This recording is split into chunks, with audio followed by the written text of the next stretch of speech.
সিরিয়াতে বাশার আল আসাদের পতন ঘটেছে। দীর্ঘদিন শাসন করেছেন, শোষণ করেছেন, চরম স্বৈরাচারী আচরণ করেছেন এবং দেশকে দুর্ভিক্ষের মধ্যে নিয়ে গেছেন, বাঁধিয়েছেন গৃহযুদ্ধ। এত কিছুর পরও ক্ষমতার মোহ ছাড়েননি। প্রায় 5 লক্ষ মানুষ গৃহযুদ্ধে নিহত হয়েছে। একটি স্বাভাবিক দেশ ধ্বংসপ্রাপ্ত হয়েছে, তবু তিনিই প্রেসিডেন্ট। হ্যাঁ, বলছি বাশার আল আসাদের কথা। সিরিয়ার প্রেসিডেন্ট ছিলেন রাশিয়ার মদতপুষ্ট প্রেসিডেন্ট। স্বৈরাচাররা যখন ক্ষমতায় থাকে তখন তারা এটি তাদের পৈতৃক সম্পত্তি মনে করে। বাশার আল আসাদের বাবা ছিলেন হাফিজ আল আসাদ, তিনিও শাসন করেছেন 29 বছর। বাশার শাসন করলেন 25 বছর। বাবা ছেলে মিলে প্রায় 54 বছরের তাদের শাসনামলের পরিসমাপ্তি ঘটল। হাফিজ আল আসাদের মূর্তিতে সয়লাব ছিল সিরিয়া। সেই বিশাল বিশাল মূর্তিগুলো ভেঙে ফেলা হলো, যেভাবে সাদ্দামেরটা ভাঙা হয়েছিল, যেভাবে মুয়াম্মার গাদ্দাফির গুলো ভাঙা হয়েছিল, যেভাবে স্টালিন লেনিনের মূর্তিগুলো জনগণ ভেঙে দিয়েছিল, ঠিক একইভাবে, অথবা সম্প্রতি বাংলাদেশে শেখ মুজিবের মূর্তি যেভাবে জনগণ ভেঙে দিয়েছিল, ঠিক একইভাবে বাশার আল আসাদের পিতার মূর্তি ভাঙা হলো সিরিয়াতে। লুটপাট হলো বাশার আল আসাদের ভবন, বাসস্থান। এই সমস্ত ঘটনাগুলো যথেষ্ট এক সুতার গাথা। পৃথিবীর যেখানে এই স্বৈরতন্ত্রের পতন ঘটে তার চিত্র এক অভিন্ন। বাংলাদেশ কিংবা সিরিয়া, ইরাক কিংবা লিবিয়া অথবা রাশিয়া। বাশার আল আসাদের মদতদাতা ছিল রাশিয়া, পরাক্রমশালী রাশিয়া, যে রাশিয়ার ভয়ে কম্পিত থাকে পৃথিবীর অনেক দেশ। ঠিক একইভাবে আমেরিকার মদতপুষ্ট রাষ্ট্রসমূহেরও পতন ঘটে।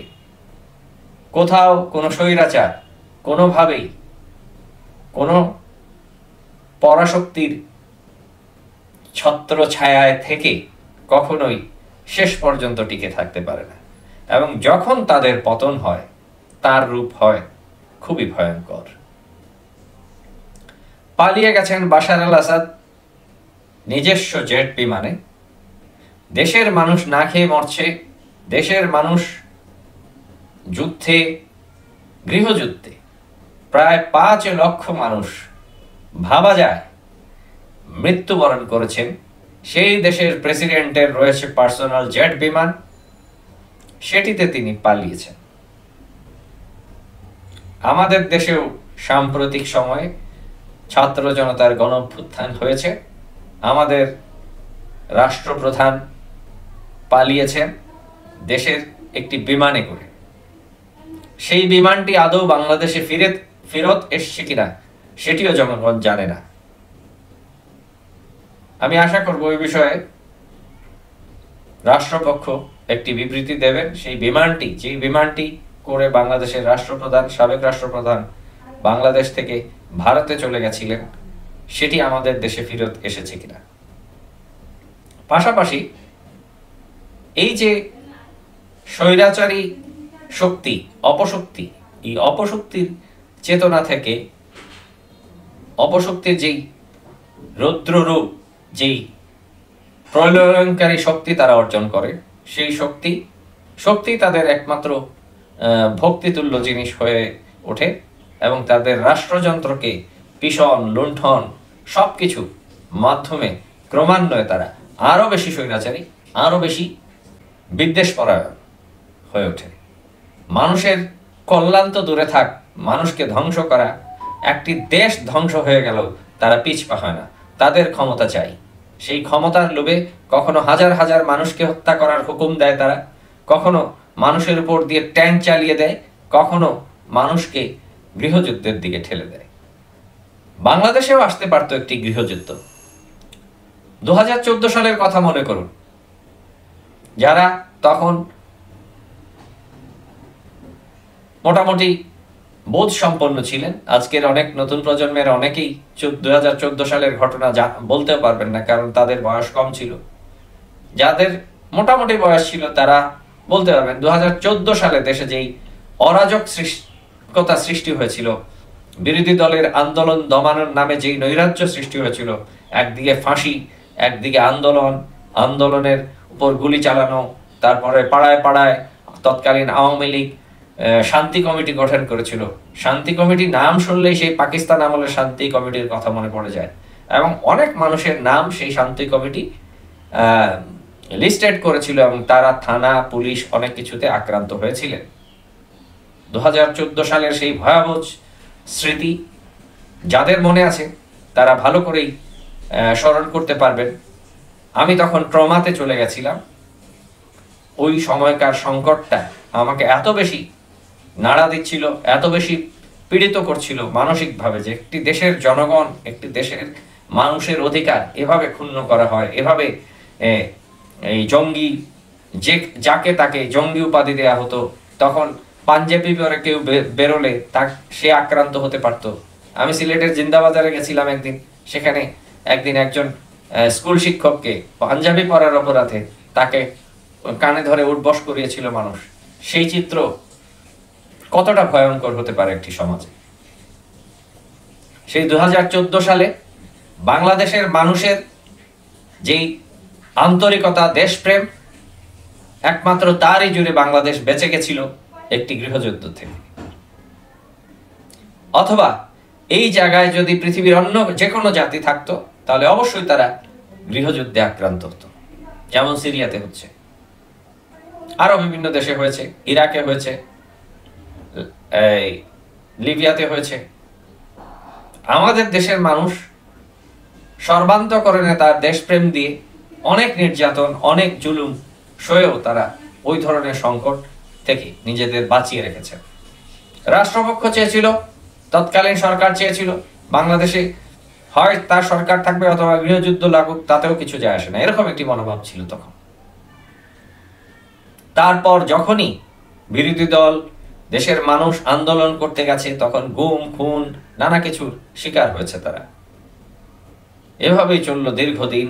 আসলো 2018 নির্বাচন, সেটি হলো রাতে। তারপরে হতে পারত বিরোধী দলগুলো সেরকম উশৃঙ্খল রাজনীতির পথ বেছে নিয়ে, এবং এই জামাতের যেই সব নেতাদেরকে ফাঁসি দেওয়া হয়েছিল, বিএনপির কয়েকজনকে ফাঁসি দেওয়া হয়েছিল, সেই ফাঁসির জবাব হিসেবে এই দলগুলো তাদের কার্যক্রম যদি আন্ডারগ্রাউন্ডে নিয়ে যেত, তাহলে সেই ধরনের সংকট হতে পারত। সেখানেও বাংলাদেশের মানুষ যথেষ্ট সহনশীলতার পরিচয় দিয়েছেন। তারপর 2024-এর নির্বাচন, এই ধরনের একটি নির্বাচন পৃথিবীতে হতে পারে, হলো বাংলাদেশে। নির্বাচন হচ্ছে, কোনো বিরোধী দল নেই, সরকারি দল যখন দেখলো কোনো প্রার্থী নেই তাদের বিরুদ্ধে, তখন তারই দলের আরেকজন প্রার্থীকে খাড়া করে দিল, তারই দলের কয়েকজনকে দাঁড় করিয়ে সেটি নাকি প্রতিযোগিতামূলক নির্বাচন হলো। তো এই হচ্ছে বাংলাদেশের পরিস্থিতি। ঠিক দেশে দেশে যেখানেই স্বৈরাচার মাথা চাড়া দিয়ে ওঠে, সব ঘটনা তো আমাদের সামনে আসে না। সিরিয়াতেও নিশ্চয়ই এরকম সংকট হয়েছে। এবার 2024-এ যখন ছাত্র জনতার গণ অভ্যুত্থান হলো, তারপরেও একটি গৃহযুদ্ধের দিকে যেতে পারতো বাংলাদেশ। অনেক দেশে এরকম হয়। সিরিয়াতে এখনো কি হবে সেটির কোনো নিশ্চয়তা নেই। প্রেসিডেন্ট বাশার পালিয়েছেন রাশিয়াতে, এবং যেভাবে আমাদের দেশের রাষ্ট্রপ্রধান রয়েছেন ভারতে আশ্রয় নিয়ে, প্রত্যেকটি স্বৈরাচারের পেছনে একটি পরাক্রমশালী, চরম দুর্নীতিপরায়ণ রাষ্ট্র অবশ্যই থাকে। যেমন রয়েছে রাশিয়া। সিরিয়া ধ্বংস হচ্ছে, সিরিয়ার মানুষ লাখে লাখে মারা যাচ্ছে, কিন্তু রাশিয়া বাশারকে ছাড়ছে না, কারণ ওটাই তার ট্রাম্প কার্ড। বাংলাদেশ জ্বলছে, বাংলাদেশের মানুষ মরছে, বাংলাদেশকে লুটে পুটে খাচ্ছে ভারতের সরকারি দল। তারপরও বাংলাদেশের সমস্ত মানুষ ওই সরকারের বিরুদ্ধে তিনটি নির্বাচন এখানে ভোটবিহীন হওয়ার পরেও ভারতের রাষ্ট্রযন্ত্র কিন্তু ছাড়ছে না বাংলাদেশের স্বৈরাচারকে, তাকে আশ্রয় দিচ্ছে, মদত দিচ্ছে, তাকে পুনঃপ্রতিষ্ঠার জন্য প্রয়োজনে বাংলাদেশের সাথে যুদ্ধ বাঁধিয়ে দিতে সচেষ্ট আছে। এই হচ্ছে স্বৈরাচারদের বাস্তবতা, স্বৈরাচারদের চারিত্রিক বৈশিষ্ট্য।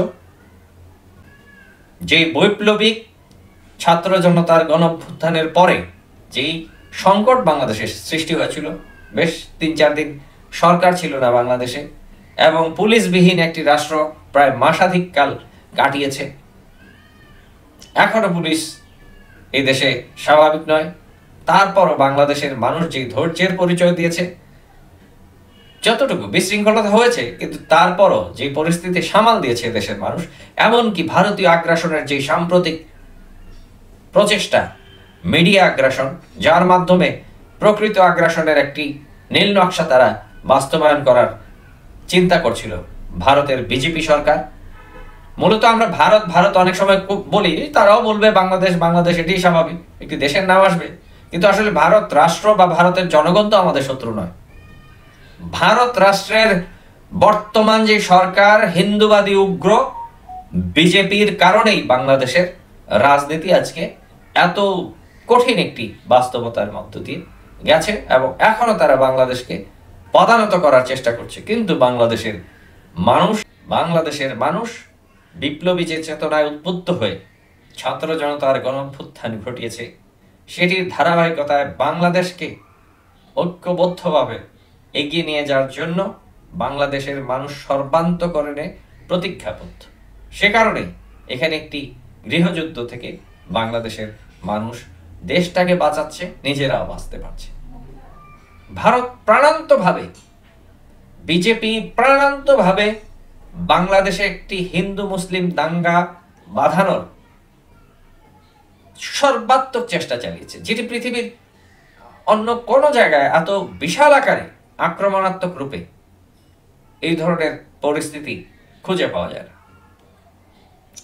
এই জায়গায় অন্য যে কোনো জাতি হলে অবশ্যই তারা ক্রোধান্বিত হয়ে একটি যুদ্ধের পথে এগিয়ে যেত।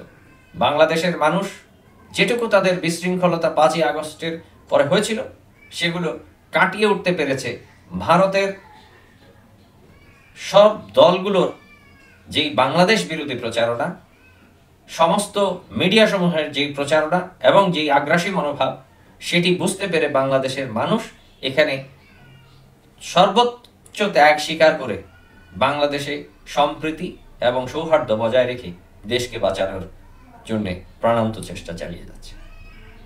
দর্শক, মনে রাখবেন এবং যারাই আপনার সামনে আপনার ধারে কাছে রাজনীতি করতে চাইবে, রাজনীতি করেন, তাদের মনে করিয়ে দেবেন কখনো যেন তারা স্বৈরাচারী চিন্তার দিকে না অগ্রসর হন।